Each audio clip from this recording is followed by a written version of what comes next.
June 2023 NASA ஒரு big பாஸை connect பண்ணாங்க.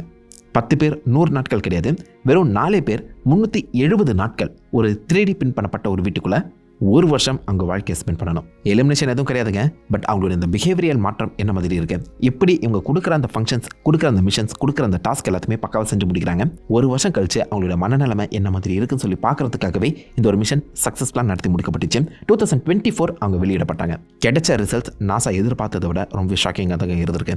அதை தொடர்ந்து அந்த ரிசல்ட்ஸை மேம்படுத்துறதுக்காக போன வருஷம் அக்டோபர் 2025 இன்னும் 4 பேர் திரும்ப உள்ள அனுப்பப்பட்டிருக்காங்க அந்த வீட்டுக்குள்ள. எதுக்கு? This is Unsigned, NASA நடத்திய பிக் பாஸ். மனிதனோட அந்த வளர்ச்சி டெக்னாலஜிங்கிறது அபரிவிதமாக இப்போதைக்கு இருக்க அந்த சமயத்தில் நம்ம கொஞ்சம் கொஞ்சமாக டைப் 1 சிவிலைசேஷன் நோக்கி போயிட்டுருக்கோம். அதாவது காட்டசெஃப் ஸ்கேல் படி 3 வித்தியாசமான டைப்ஸ் ஆஃப் சிவிலைசேஷன் இருக்குது. அதில் நம்ம பூமியில் கிடைக்கக்கூடிய எல்லா ரிசோர்ஸஸையுமே முழுசாக யூஸ் பண்ணுற அந்த சமயத்தில் இந்த டெக்னாலஜி அபரிவிதமாக வளர ஆரம்பிக்கும்.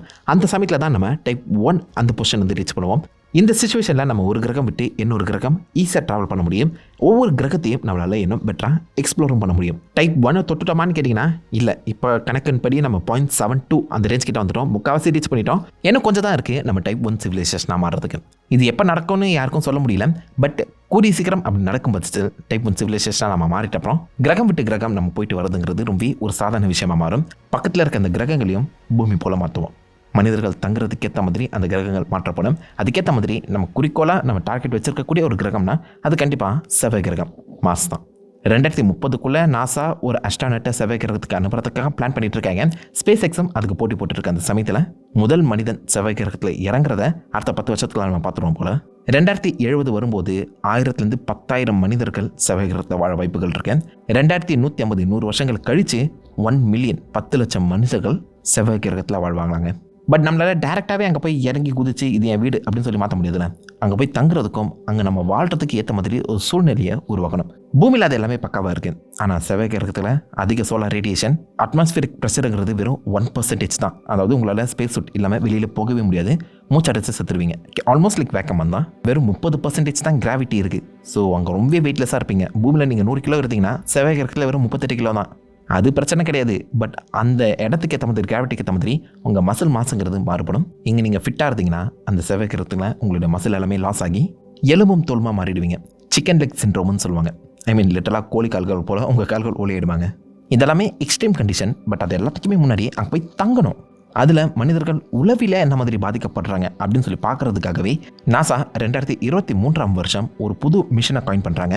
சாப்பியா, crew health and performance exploration analog. தனிமையான ஒரு இடத்துல 3D பிரிண்ட் பண்ணப்பட்டு, அதாவது கிடைக்கிற அந்த பொருட்களை வச்சு மட்டுமே உருவாக்கப்பட்ட 4 பெட்ரூம் ஹால் கிச்சன் இருக்கக்கூடிய ஒரு வீட்டுக்குள்ளே 4 அஸ்ட்ரானட்ஸை அடைச்சி 370 நாட்கள் அவங்கள அங்கே சில வேலைகளை மட்டும் செய்ய சொல்லி அவங்க உளவியலாக என்ன மாதிரி மாறுபடுறாங்க, என்ன மாதிரி அந்த தனிமைங்கிற ஒரு விஷயம் இவங்களை மாற்றி அமைக்குதுங்கிறது எல்லாத்தையுமே ரிசர்ச் பண்ண ஆரம்பித்தாங்க. தகுதியானவங்கள சூஸ் பண்ணுறது ஒரு பக்கம் இருந்தாலும் அவங்கள இந்த கடுமையான சூழ்நிலைக்கு ஏற்ற மாதிரி ப்ரிப்பேர் பண்ணணும். எப்படியும் பூமியிலிருந்து கிளம்பி செவ்வாய் கிரகத்துக்கு போனால் ரிட்டர்ன் வரதுக்கு 2 வருஷம் ஆகும். ஸோ 2 வருஷம் ஒருத்தர் அங்கே தனியாக நிற்கணும். சாப்பாடு, எக்ஸ்ப்ளோரேஷன் எல்லாத்தையுமே அவங்க மூளைக்கு கூட இருக்க அந்த 4-5 பேர் கூட தான் பண்ணியாகணும். அண்ட் இந்த மாதிரி தனிமையில் இருக்கும்போது அந்த இடத்துல ஏதாவது சின்ன மாறுதலோ உளவியல் மாற்றமோ ஏற்பட்டாலும் இவங்க அனுப்பின அந்த ப்ரோக்ராம்ங்கிறது கம்ப்ளீட்டாக மாறுபடலாம், கேன்சலும் பண்ணப்படலாம். ஸோ அதுக்கு ப்ரிப்பேர் பண்ணுறதுக்காகவே இப்படி ஒரு மிஷனுங்கிறது உருவாக்கப்பட்டிருக்கு. இந்த மிஷனில் நல்ல அஸ்ட்ரானட்ஸ் வாலண்டியர் பண்ணி அவங்களுடைய 1 வருஷ டேட்டா என்னென்ன விஷயங்கள் கற்றுக்கிட்டாங்கன்னு சொல்லி நாசா ஷேர் பண்ணியிருக்காங்க. அது எல்லாத்துக்குமே ப்ரிப்பேர் பண்ணி இப்போதைக்கு செகண்ட் க்ரூவும் அனுப்பப்பட்டிருக்கு. என்னென்ன டேட்டாஸ் கிடச்சிருக்கு? மொதல் விஷயம், அந்த அஸ்ட்ரானட்ஸை பாதிக்க போகிறது அவங்க தங்கியிருக்க வீடு தான். செவ்வாய் கிரகத்தில் எப்படிலாம் வீடு கட்டணும்னு சொல்லி நிறைய ஐடியாஸ் இருக்குது. பட் நாசா இந்த பக்கம் போனது டியூன் ஆல்ஃபா அப்படின்னு சொல்லப்படுற 3D பிரிண்ட் பண்ணப்பட்ட ஒரு வீடு. இந்த மூளைக்கில் ஒரு கான்கிரீட் தான். செவ்வாய் கிரகத்தில் கிடைக்கக்கூடிய அந்த தூசி துகள்கள் மண்ணை வச்சு உருவாக்கப்பட்ட ஒரு வீடுன்னு சொல்லலாம். Light weight, easy to build and முடிஞ்ச அளவுக்கு ஒரு நல்ல டீசெண்டான ஸ்பேஸுமே இருக்குது. ஆனால் இவங்க பில்ட் பண்ண அந்த வீட்டில் எந்த ஒரு கண்ணாடி ஜன்னல்களுமே கிடையாது. ஸோ உள்ளே போனவங்க ஆரம்பத்தில் ஒரு 2 மாதம் கிட்ட பர்ஃபெக்டாக எந்த ஒரு பிரச்சனையும் இல்லாமல் தான் நகர்த்துருக்காங்க. ஆனால் வெளி உலகம் என்ன மாதிரி இருக்குன்னு தெரியாமல் இவங்களுடைய இரவும் பகலும் ஒன்றா சேர ஆரம்பிச்சிருக்காங்க. இந்த மனிதர்களால் டைம் கான்சியஸை பர்ஃபெக்டாக கடைப்பிடிக்க முடியல. வாட்ச் எல்லாமே அவங்க கிட்டே இருக்குதான். பட் அதை தாண்டியும் இவங்களால நேரடியாக அந்த டைம் கூட கனெக்ட் ஆக முடியல. இருட்டுறது வெளிச்சமாகிறத பார்க்கும்போது தான் இவங்களோட இந்த சர்க்கடின் ரிதம்ங்கிறது பர்ஃபெக்டாக வேலை செய்யும். அதை பார்க்க முடியாத அந்த சமயத்தில் வெளி உலகம் என்ன மாதிரி இருக்குன்னு சொல்லி அவங்களுக்கு தெரியாத அந்த சமயத்தில் இரவும் பகலும் இவங்களுக்கு ஒன்றா மர்ஜாக ஆரம்பிச்சிருக்கு. இந்த சரி செய்யணும்னா கட்ட போகிற அந்த வீட்டில் கண்டிப்பாக வெளிச்சத்தையும் இந்த வெளி உலகத்தையும் பார்க்குற மாதிரி கண்ணாடிகளையோ ஜன்னல்களையோ உருவாக்கணுங்கிற ஒரு விஷயத்த நாசா புரிஞ்சிருக்காங்க. இது இப்படி ஒரு மாற்றம் கண்டிப்பாக மனிதர்களுக்கும் தேவைப்படுது. ரியல் லைஃப்லையுமே சொல்கிறேன், நிறைய பேர் வெளியே உலகத்துக்கு போகாமல் வீட்டுக்குள்ளேயே அடைஞ்சிருப்பீங்க. வெளியில் போனால் தான் உங்கள் மைண்ட் ரிலாக்ஸ் ஆகும், ஃப்ரெஷ் ஆகும். உங்கள் மென்டல் ஹெல்த்துக்கு அது ரொம்ப முக்கியமானது. நம்ம பூமியிலேருந்து டேரெக்டாகவே கால் பண்ணி பேசுகிற மாதிரி செவ்வாய் கிரகத்துக்கு இன்ஸ்டண்ட்டாக பேச முடியாது. பூமியிலேருந்து அனுப்புகிற ஒரு மெசேஜ் செவ்வாய் கிரகத்தை போய் ரீச் ஆக 20 நிமிஷங்கள் எடுத்துக்கும். அங்கேருந்து ஒரு ரிப்ளை வர 20 நிமிஷங்கள், மொத்தம் 40 நிமிஷங்கள் ஒரு சக்ஸஸ்ஃபுல்லான கான்டாக்ட் நடந்து முடிகிறதுக்கு. இதே மாதிரி ஒரு ப்ராசஸ் தான் இந்த வீட்டுக்குள்ளே தங்கியிருந்த 4 பேர் கூடயுமே நடந்திருக்கு. ஆரம்பத்தில் அது பிரச்சனையாக அவங்களுக்கு தெரியலையா, பட் போக போக இவங்க செய்கிற அந்த மிஷன்ஸில் ஏதாவது பிரச்சனை ஏற்பட்டாலோ உள்ளே இருக்கக்கூடிய ஏதாவது ஒரு பொருள் பழுதடைஞ்சாலும் இவங்க நாசா கிட்ட கான்டாக்ட் பண்ணி அவங்க ரிப்ளை கொடுக்குற வரைக்கும் வெயிட் பண்ணணுங்கிற அவசியம் இல்லாமல் இவங்களாம் இறங்கி இந்த சில ப்ரோக்ராம்ஸை நாசாவோட உதவியே இல்லாமல் சால்வ் பண்ண ஆரம்பிச்சிருக்காங்க. ஆரம்பத்தில் நாசாவோட அந்த ரிப்ளைக்காக காத்துட்டு இருந்தவங்க இந்த நாட்கள் நகர ஏன் டைம் வேஸ்ட் பண்ணணும், நாமளாம் அந்த ப்ரோக்ராமை செஞ்சு முடிச்சிருவோம் அப்படின்னு சொல்லி ரிப்ளைக்கு வெயிட் பண்ணாமல் அது எல்லாத்தையுமே இவங்களா பண்ண ஆரம்பிச்சிருக்காங்க. இது ஒரு நல்ல ஹெல்த்தியான இம்ப்ரூவ்மெண்ட்டாக பார்க்கப்படுது. ஸோ எல்லாத்துக்குமே நம்ம ரிப்ளைஸை எதிர்பார்க்கக்கூடாது, சில முடிவுகளை நாமளாக எடுத்துக்கணும்னு சொல்லி அந்த 20 நிமிஷம் டிலேங்கிற ஒரு விஷயமே ஆஸ்ட்ரானட்ஸுக்கு ஒரு செல்ஃப் கான்ஃபிடன்ஸுங்கிறது கொடுத்துருக்கு. எங்களாலே இது முடியும், அவங்களோட ரிப்ளைக்கு எதுக்கு வெயிட் பண்ணுங்கிற ஒரு தாட் அவங்களுக்கு உருவாக்கி சில மிஷன்ஸை சக்ஸஸ்ஃபுல்லாக நாசாவோட ஹெல்ப்பே இல்லாமல் செஞ்சு முடிச்சிருக்காங்களாம். நாசா இதில் புரிஞ்சுக்கிட்ட ஒன்று, நம்ம எதிர்காலத்தில் இந்த மாதிரி மிஷனை அனுப்பி அதுக்கப்புறம் நம்ம ரிப்ளை கொடுத்து அவங்க வேலையை செய்ய வைக்க விடாமல் அந்த மிஷன் தொடங்குறதுக்கு முன்னாடியே நம்ம பர்ஃபெக்டான ஒரு அறிவுரையை கொடுத்துட்டோன்னா, பர்ஃபெக்டான ஒரு மிஷன் டீட்டெயில்ஸை கொடுத்துட்டோன்னா அவங்க அதை பக்காவாக செஞ்சு முடிச்சிருவாங்க. ஸோ எல்லாத்தையுமே முதலே பண்ணிடணும். இன் பிட்வீனில் நம்ம ரிப்ளைஸ் கொடுக்குறதுங்கிறது கஷ்டமான ஒரு விஷயம். மிஷன்ஸை பர்ஃபெக்டாக பிளான் பண்ணி நம்ம அனுப்பணும் அப்படிங்கிறத தெளிவாக கொடுத்துருக்காங்க. இது அந்த ஒர்க்கிங் ப்ராசஸையுமே என்ன பெட்டராக மாற்றிருக்குங்க. சாப்பாடு ஒரு மேஜர் ரோல் ப்ளே பண்ணியிருக்கேன். இப்போதைக்கு இவங்க நாசா கட்டுப்பாட்டில் இருக்கக்கூடிய ஒரு செல்ஃப் சென்டரான லொக்கேஷனில் இருக்காங்க, அது பிரச்சனை கிடையாது. பசிச்சதுன்னா நாசா கிட்ட கெஞ்சி கூத்தாலே வாங்கிடலாம். பட் இதுவே செவ்வாய் கிரகத்துக்கு போனால் அங்கே என்ன சாப்பாடு கிடைக்கும், இவங்க என்னத்தை கொண்டு போகிறாங்களோ அதை மட்டும் தான் சாப்பிடவே முடியும்.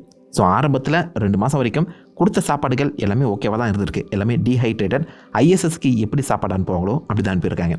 உள்ளேயே சில பழ வகைகளை வளர்க்குற மாதிரி செட்டப்ஸும் அமைக்கப்பட்டிருக்கு. பட் தொடர்ந்து அதை வளர்த்துட்டே இருக்க முடியாதுல்ல. ஸோ ஒரு கட்டத்துக்கு மேலே இந்த சாப்பாடுங்கிறது அவங்களுக்கு போர் அடிக்க ஆரம்பிச்சிருக்கு. போர் அடிக்கிறதுங்கிறத தாண்டி டேஸ்ட் ஓகே, ஆனால் அந்த டெக்ஸ்டர் எங்களுக்கு பிடிக்கல அப்படின்னு சொல்லியிருக்காங்களாம். ஸோ டேஸ்ட் எல்லாமே அந்த நியூட்ரியன்ஸ் எல்லாமே ஓகே தான், ஆனால் டெக்ஸ்டர் நல்லா இல்லை, அதனால் எங்கள் சாப்பிட்ற மூடே வர மாட்டேங்குது, சாப்பிடவும் தோண மாட்டேங்குதுன்னு சொல்லி நிறைய பேர் மீள ஸ்கிப் பண்ணவும் ஆரம்பிச்சிருக்காங்க. இதனால் அவங்களுக்கு தேவையான அந்த நியூட்ரியன்ஸுங்கிறது கிடைக்காம போயிருக்கு. ஸோ சாப்பாட்டில் எந்த அளவுக்கு டேஸ்ட்டு முக்கியமோ அதே மாதிரி டெக்ஸ்டரும் முக்கியம். இந்த ஒரு விஷயம் தான் மனிதனுக்கு சாப்பாடை சாப்பிட்ட ஒரு சாட்டிஸ்ஃபேக்ஷனை கொடுக்குதாங்க. அந்த சாட்டிஸ்ஃபேக்ஷன் மனிதனுக்கு ஒரு நல்ல உளவியல் உருவாகுது. நல்லா வேலை செய்யணும், நல்லா தெம்பாக இருக்கணும், நல்லா ஹாப்பியாக இருக்கணுங்கிற அந்த செல்ஃப் கான்ஃபிடன்ஸ் அண்ட் செல்ஃப் தாட்டுங்கிறத பூஸ்ட் பண்ணுதான். ஸோ நல்ல சாப்பாடு நல்ல டெக்ஸ்டரோட நல்ல டேஸ்ட்டோட இருந்துச்சுன்னா மனிதன் எப்போதுமே சந்தோஷமாகவும் அவன் வேலைகளை இன்னும் பெட்டராகவும் பண்ணுவான். ஸோ சாப்பாடு ஒரு மிக முக்கியமான ரோல் ப்ளே பண்ணியிருக்கேன். அது மட்டும் இல்லாமல் இவங்க தங்கிட்டு இருந்த அந்த வீட்டோட உயரம் கூட சைக்கலாஜிக்கலாக சில இடங்களில் இவங்களை ஒரு மாற்றத்துக்குள்ளே கொண்டு போயிருக்கேன். சீலிங் ஹைட் உயரமாக இருக்க அந்த இடங்களில் இந்த மாதிரி நம்ம ஃப்ரீயாக இருக்கோம், ஓப்பனாக இருக்கோம், எந்த ஒரு பிரச்சனையுமே இல்லாமல் ஹாப்பியாக இருக்கோங்கிற தாட் அவங்களுக்கு வந்திருக்கேன். அதுவே சீலிங் ஹைட் கம்மியாக அடைப்பட்ட ஒரு ஃபீலிங்கை கொடுத்துருக்கான் சில பேருக்கு. ஸோ சீலிங் ஹைட்டும் முக்கியம். அதன்படி இப்போதைக்கு எதிர்காலத்தில் பில்ட் பண்ணக்கூடிய அந்த டியூன் ஆல்ஃபா செவ்வாய் கிரகத்தில் நம்ம ஹாரிசான்டலாக இல்லாமல் வெர்டிக்கலாக பில்ட் பண்ணால் நல்லாயிருக்கும். ஒரு அடுக்குமாடி குடியிருப்பு போல் ஃப்ளோர்ஸ் வச்சு மெம்மேல பில்ட் பண்ணும்போது இந்த சீலிங் ஹைட்டுங்கிறது அதிகமாகும். அந்த சீலிங் ஹைட்டில் ஃப்ளோர்ஸ் பேஸ் பண்ணி இவங்க வந்து ஒவ்வொரு இடத்துக்கும் நடந்து போகிற அந்த சமயத்தில் பேசிக்காகவே அவங்க மூடுங்கிறது ஆட்டோமேட்டிக்காக லிஃப்ட் ஆகும். ஒரே ஆப்ஷனாக இல்லாமல் எக்ஸ் அண்ட் ஒய்ன்னு சொல்லி 2 வித்தியாசமான ஆப்ஷனை உங்களுக்கு கொடுக்குற மாதிரி அமையும். இந்த டிஃப்ரென்ஸ் மனிதர்களுக்கு இன்னும் நல்ல சந்தோஷமான ஒரு என்விரான்மெண்ட்டை கிரியேட் பண்ணி வேலையில் தெளிவை உருவாக்கும் அப்படிங்கிறதுமே நோட் பண்ணியிருக்காங்க. ஸோ நாசா செவ்வாய் கிரகத்தில் வீடு கட்ட ஆரம்பிக்கும் போது வெர்டிக்கலாக இன்னும் பெரிய பில்டிங்காக அவங்க வந்து கட்டுறதுக்கான வாய்ப்புகள் இருக்குங்க. ஆரம்பம் 3 மாதம் கிட்ட வந்து பார்த்திங்கன்னா நல்லா பர்ஃபெக்டாக எக்ஸசைஸ்லாம் பண்ணி உடம்பை பார்த்துக்கிட்டாங்க. அதுக்கப்புறம் எக்ஸசைஸ் மேலே இருக்கக்கூடிய அந்த இன்ட்ரெஸ்ட்டை கம்ப்ளீட்டாக லாஸ் பண்ணிட்டாங்க. ஒன்றும் அரை பக்கம் அவங்களுக்கு தேவையான நியூட்ரியன்ஸ் கிடைக்கல, சாப்பாடு கிடைக்கல. அதை கன்சர்வ் பண்ணுற மாதிரி மைண்டே இந்த பக்கம் அவங்கள எக்ஸசைஸ் பண்ண விடாமல் தடுத்து இருக்கதாகவும் சொல்லப்படுது. ஸோ தேவைப்படக்கூடிய அந்த எக்ஸசைஸுங்கிறது எங்களுக்கு தெளிவாக கிடைக்கல. பெருசாக ஒன்றும் இல்லை, ஒரு குறிப்பிட்ட நேரம் அவங்க ட்ரெட்மில்லில் நடக்கணும், அவ்வளோதான். பட் அதையே அவங்க ஒழுங்காக செய்யாமல் நிறைய இடங்களில் ஸ்கிப் பண்ண ஆரம்பிச்சிருக்காங்களாம். பட் இதே டெஸ்ட்டை இன்னொரு இடத்துல ஓப்பனான செவ்வாய் கிரகம் மாதிரியான ஒரு லொக்கேஷனில் வந்து பார்த்தீங்கன்னா 2 அஸ்ட்ரானட்ஸை வச்சு கேரி பண்ணியிருக்காங்க. ஸோ டெய்லி அவங்களுடைய வேலையே இந்த மாதிரி அஸ்ட்ரானட்ஸ் சூட்டை போட்டுக்கிட்டு செவ்வாய் கிரகத்தில் இருக்கிறது போல் பல இடங்களுக்கு ஒரு 10 கிலோமீட்டர் கிட்ட அவங்க நடந்து சில சாம்பிள்ஸை கலெக்ட் பண்ணணும். அது ஒரு சின்ன சிமுலேஷன் மாதிரி ட்ரை பண்ணியிருக்காங்க. அவங்களுக்கு இது வந்து ரொம்பவே ஃபன்னாக இருந்திருக்கு. 2 பேர் ஒன்னோட ஒன்று பேசி இந்த மாதிரி நடந்து போய் அந்த இடத்த சுற்றி பார்க்குறதும் தேவையான அந்த சாம்பிள்ஸை கலெக்ட் பண்ணால் அந்த ஒரு விஷயம் அவங்களுக்கு ஃபன்னாக இருந்திருக்காக சொல்கிறாங்க. ஸோ 2மே கிட்டத்தட்ட ஒரே மாதிரியான மிஷன்ஸ், ஒரே மாதிரியான இந்த எக்ஸசைஸ் தான். மூன் வாக் மாதிரி அது ஒரு மார்ஸ் வாக். ஒரு பக்கம் கன்ஃபைண்டான ஒரு லொக்கேஷனில் ட்ரெட்மில்லில் நடந்தது அவங்களுக்கு போரிங்காக இருந்திருக்கு. வரது ஓப்பனாக பறத வெளியில் பேசிக்கிட்டே ஃபிசிக்கலாக அவங்க அந்த நடந்தது ஃபன்னாக இருந்திருக்கான். அது அவங்களுடைய எமோஷனல் ஸ்டேட்டையுமே பூஸ்ட் பண்ணியிருக்கதா சொல்கிறாங்க. இதுலேருந்து என்ன புரியுது, மனிதன் நேச்சுரலாகவே எக்ஸ்ப்ளோரேஷன் பண்ணணும்னு சொல்லி உருவாக்கப்பட்டவன் தான். ஒரு இடத்துலேருந்து இன்னொருத்துக்கு போகணுங்கிறது மனிதனோட மைண்டில் ஆழமாக பதிஞ்சிருக்க ஒரு விஷயம் தான். அதை நம்ம அடைச்சி வைக்கும்போது ஸ்ட்ரெஸ் அண்ட் மன அழுத்தம்ங்கிறது ஆட்டோமேட்டிக்காக உருவாகுதாங்க செய்யுது. ஸோ நிறைய எக்ஸ்ப்ளோர் பண்ணுங்கள், வெளியில் போங்க. அதுவே உங்கள் எமோஷனல் ஸ்டேட்டை இன்னும் பெட்டராக பூஸ்ட் பண்ணும். அண்ட் ஆல்சோ உள்ளே போனது வெறும் 4 பேர் மட்டும்தான். 4 பேரில் ரொட்டீனாக வந்து பார்த்தீங்கன்னா ஒவ்வொருத்தர் ஒவ்வொரு வாரம் இன்சார்ஜாக இருந்திருக்காங்க. பட் இதில் இன்சார்ஜாக இருந்து லீடர் பொசிஷனில் ஆர்டர் கொடுத்து செய்ய எந்த ஒரு மிஷனுமே சக்ஸஸ்ஃபுல்லாக மாறவே இல்லையா. பட் அதுவே அங்கே எல்லாருமே ஒன்றா சேர்ந்து செஞ்ச ஒரு மிஷனுங்கிறது பெட்டராக மாறி இருக்கு.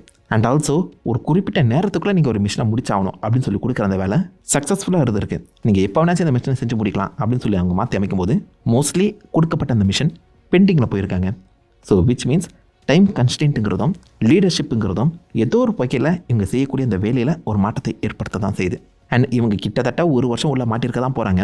அதில் இவங்களுடைய நண்பர்களாக இருந்தவர்களே இன்சார்ஜாக வரும்போது இவன் பேச்செல்லாம் எது கேட்கணும் அப்படிங்கிற மாதிரியும் சில பேர் வந்து பார்த்தீங்கன்னா யோசிக்க ஆரம்பிச்சிருக்காங்களாம். So the incharge and leadership பொசிஷனில் ஒரு மாற்றத்தை கொண்டு வரணும்னு சொல்லி நான் தான் யோசிச்சுட்டு இருக்காங்க. இது எல்லாத்தையுமே தாண்டி மனிதர்கள் ப்ரைவேசிங்கிற ஒரு விஷயத்தை ரொம்ப வேல்யூ பண்ணுறவங்களாக இருக்காங்க. ஒரு குட்டி ரூமாக இருந்தாலும் மற்றவன் நான் பார்க்கல அப்படின்னு நினைக்கக்கூடிய அந்த இடம்ங்கிறது மனிதனுக்கு அமைதியையும் அது கூடவே சேர்ந்து ஒரு நல்ல உறக்கத்தையும் கொடுக்குதாங்க. ஸோ ஸ்லீப் அண்ட் பீஸ் இது ரெண்டுமே மனிதனுக்கு ஒரு குறிப்பிட்ட இடத்துல ப்ரைவேசி மூலியமாக தான் கிடைக்கதா சொல்லப்படுது. இந்த ரிசல்ட்டாக அவங்களுக்கு கிடைச்ச ஒரு முக்கியமான ரிசல்ட்டாகவும் இதை பார்க்குறாங்க. இப்படி கிடைச்ச எல்லா ரிசல்ட்டையுமே பேஸ் பண்ணி அடுத்த பேட்சை அதுக்கேற்ற மாதிரி ப்ரிப்பேர் பண்ணியிருக்காங்களாம். ஸோ அதுக்கே 1 வருஷம் போயிடுச்சு. 2025 அக்டோபர் மாதம் புது பேட்சுங்கிறது இப்போதைக்கு இந்த சாப்பியா 2nd மிஷனுக்காக அனுப்பப்பட்டிருக்கு. இதுலேயுமே அதே 4 பேர். பட் கிடைச்ச அந்த ரிசல்ட்ஸ் எல்லாத்தையுமே பேஸ் பண்ணி ஒரு சின்ன ப்ராக்டிஸோடு தான் அனுப்புகிறாங்க. இப்படி கொடுக்கப்பட்ட அந்த ப்ராக்டிஸ் என்ன மாதிரியான மாற்றங்களை ஏற்படுத்த போதுங்கிறத இந்த சாப்பியா மிஷன் 2 மூலிமா நமக்கு தெளிவாக புரிஞ்சுக்க முடியும். அதுலேருந்து கிடைக்கக்கூடிய அந்த டீட்டெயில்ஸை வச்சு இந்த வீட்டை இன்னும் எப்படி பெட்டராக கட்டலாம்ங்கிற அந்த ஒரு முடிவுக்கும் போவாங்க. பட் இதே ரிசல்ட் செவ்வாய் கிரகத்தில் ரிஃப்ளெக்ட் ஆகுமான்னு கேட்டிங்கன்னா கேள்விக்குறி தான். அது ஒரு வித்தியாசமான கிரகம், வித்தியாசமான கிராவிட்டி, எல்லாமே கம்ப்ளீட்டாக டிஃப்ரெண்ட். இங்கே கூட கொஞ்சம் லீனியண்ட்டாக இருந்துக்கலாம், ஆனால் நீங்கள் ஸ்ட்ரிக்டாக தான் இருந்தாகணும். கொஞ்சம் பிசுறு தட்டினாலும் உயிரே போகிறதுக்கான வாய்ப்புகள் இருக்குல்ல. நாசா இதுலேருந்து கற்றுக்கிட்ட முக்கியமான ஒரு விஷயம், ஃபிசிக்கலாக ஒரு மனுஷனை ஃபிட்டாக்கி செவ்வாய் கிரகத்துக்கு அமுத்திட முடியும். ஆனால் மைண்ட் அளவில் அவன் ஃபிட்டாக இருந்தால் மட்டும்தான் அங்கே செய்யக்கூடிய மிஷன்ஸை பக்கவாக நடத்த முடியும். அந்த ஃபிட்னஸ் மட்டும் மிஸ் ஆச்சு, அவன் என்ன தான் படிப்பாளியாக இருந்தாலும் திறமைசாலியாக இருந்தாலும் அவனை செவ்வாய் கிரகத்துக்கு அனுப்புறதும் கல் அனுப்புறதும் ஒன்று தான். மனுஷனுக்கு ஃபிசிக்கல் ஃபிட்னஸை விட மென்டல் ஃபிட்னஸ் ரொம்ப முக்கியங்கிறத புரிஞ்சுக்கிட்டாங்க. அது என்ன மாதிரி அப்ளை பண்ண போகிறாங்கன்னு பொறுத்தது பார்ப்போம்.